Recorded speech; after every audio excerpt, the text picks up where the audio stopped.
Prisoner Mark suddenly hears an odd noise echoing through his cell.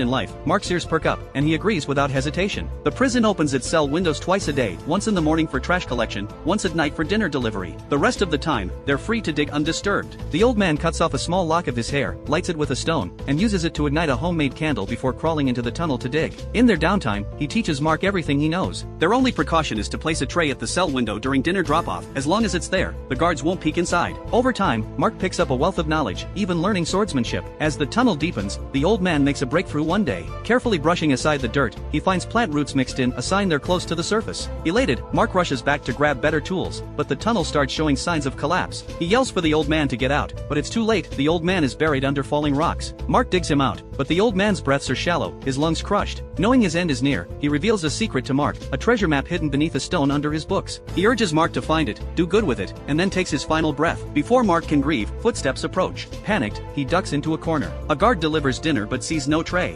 Kicking the door yields no response, so he peers in, spots the old man on the floor, and runs for help. Seizing the moment, Mark slips into the tunnel. The guards find the old man dead, bag him up, tie the sack, and head off to inform the warden. Mark uses this brief window to say goodbye to his mentor until a wild idea strikes him. The warden arrives with guards, glances at the body, and orders it hauled away to be dumped in the sea. Meanwhile, the dinner guard checks Mark's cell, finds no tray, and gets no answer to his kicks. This time, he opens the door, spotting the tunnel and a figure on the floor. It's the old man, already dead. So who's in the sack? He races to alert the others. By now, the guards have reached the cliff, tying an iron ball to the sack, ready to toss it overboard. The dinner guard reaches the edge, shouting don't throw it. But he's too far, and the warden can't hear. None of them suspect it's not the old man inside. Through a slit in the sack, Mark spots the keys. As it's flung out, he snatches them, yanking the warden down with him. Hitting the water, he tears the sack open, unlocks his chains with the keys, and swims frantically for the surface. Breaking free, he catches sight of the fleeing warden. Without a second thought, Mark swims over, drags him under, and sends him to meet his maker. Soon after, Mark washes up on a nearby island. Gazing back at the distant prison, he can't contain his joy, running along the shore, reveling in the freedom he's longed for.